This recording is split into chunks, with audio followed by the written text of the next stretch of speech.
গতকাল পিনাকি দাদার বগুড়ার বাড়িতে যেখানে তার বৃদ্ধ বাবা মা থাকে সেখানে দুর্বৃত্তরা আগুন দেওয়ার চেষ্টা করেছে। প্রথমে অনেকেই ভাবতেছিল এটা হয়তো আওয়ামী লীগের দ্বারা গঠিত হয়েছে বা আওয়ামী লীগ এটা করেছে, কেননা 32 নম্বর বাঙ্গার পিছনে কিন্তু পিনাকি দাদা একজন বড় বোল্ডোজার ছিল, অর্থাৎ উনি কিন্তু অনেক বেশি ইন্সপায়ার করেছে 32 নম্বর বাঙ্গার ব্যাপারে।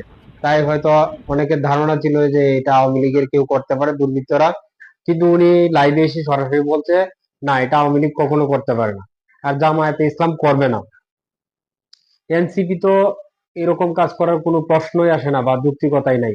উনি কিন্তু আরেকটা দল, বাংলাদেশের অন্যতম একটা দল, যেটা এটা হচ্ছে বিএনপি। বিএনপির কথা এখনো উনি স্পষ্ট কিছু বলে নাই, করেছে কি করেছে না। যেহেতু অন্যান্য সকল দলের কথা উনি উল্লেখ করেছে, বিএনপির কথা অঘোষিত ভাবে উনি বলে ফেলেছে যে এটা হয়তো বা বিএনপির কোনো কোনো কেউ কেউ করতে পারে। এখন এটা আসলে কেন করবে? পিনাকি দাদা বলতেছে যে আমাকে যদি কন্ট্রোল করার চেষ্টা করা হয় তাহলে কিন্তু আমার বলিষ্ঠ কণ্ঠস্বর আবার সে বুলডোজারের মতো গর্জন করবে। যাই হোক, মূল কথা হচ্ছে এটা কে বা কারা করেছে তার চেয়ে বড় কথা হচ্ছে এই দুর্বৃত্তরা বাংলাদেশে আছে, যারা কোনো সমালোচনা সহ্য করতে পারে না, আদর্শিক কোনো মতাদর্শ তারা নিতে পারে না। পিনাকি দাদা এখন পর্যন্ত যে সমস্ত তথ্যগুলা দিয়ে আন্তর্জাতিক মিডিয়া তথা বাংলাদেশের সমস্ত মিডিয়াতে উনি যে তথ্যগুলা দিচ্ছেন, এগুলা বেশিরভাগ কিন্তু আমরা সত্যতা পাচ্ছি। নতুন জেনারেশন হিসেবে ওনার কাছ থেকে অনেক তথ্য জানতে পারছি, দেখতে পাচ্ছি, শুনতে পাচ্ছি এবং বুঝতেও পারছি কিছু কিছু।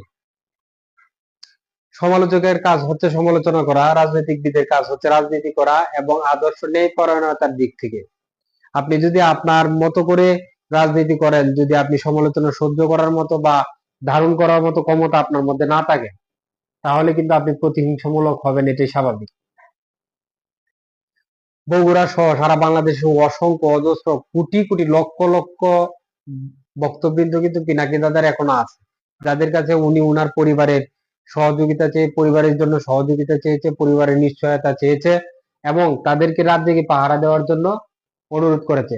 সেই সাথে যদি উনি একজন বিশেষ ব্যক্তিত্ব থাকার পরেও বাংলাদেশে আইনি প্রক্রিয়ায় কিন্তু এমন কোনো ব্যক্তিত্ব না যে তার বাড়িটা হয়তো পুলিশ প্রশাসন পাহারা দেওয়ার ব্যবস্থা করতে পারে। কিন্তু কথা হচ্ছে উনার বাড়িটা এখন আপাতত পাহারা এই জন্য দিতে হবে যেহেতু উনি একজন আলোচিত ব্যক্তি, আলোচিত কন্টেন্ট ক্রিয়েটর। বাংলাদেশের রাজনীতি নিয়ে উনি বেশ গুরুত্বপূর্ণ অবস্থান করছেন এবং সেই সাথে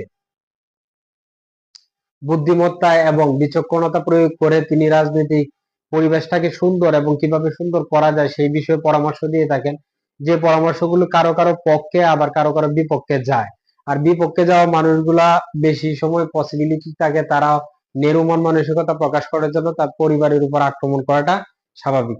সেই ক্ষেত্রে আমি বলবো, আমি অনুরোধ করব যে আসলে আপনি যদি রাজনীতি করে থাকেন, রাজনৈতিক আদর্শে আছেন, রাজনৈতিক মাঠে থাকেন, তাই বলে কোনো নিরীহ স্বাভাবিক দুর্বল কোনো বয়স্ক মানুষদেরকে আক্রমণ করা বা পরিবারকে চাপ দেওয়া, প্রেসার দেওয়া বা অত্যাচার করা তাদের উপর, এটা একান্ত নিছক মূর্খতা, হিজড়ামি এবং এটা হচ্ছে এক ধরনের ভয়ঙ্কর লেভেলের একটা চেঁচড়ামি এবং সবচেয়ে নিকৃষ্ট মনের ছোট মন মানসিকতার একটা নাটকীয়তার আবির্ভাব মাত্র। রাজনীতি করেন, রাজনীতিতে মানে আপনার কাজের গুণ দোষ সবগুলা গ্রহণ করার মতো, শোনার মতো এবং ধারণ করার মতো ক্ষমতা আপনার মধ্যে তৈরি করুন। ধন্যবাদ সবাইকে। আসসালামু আলাইকুম।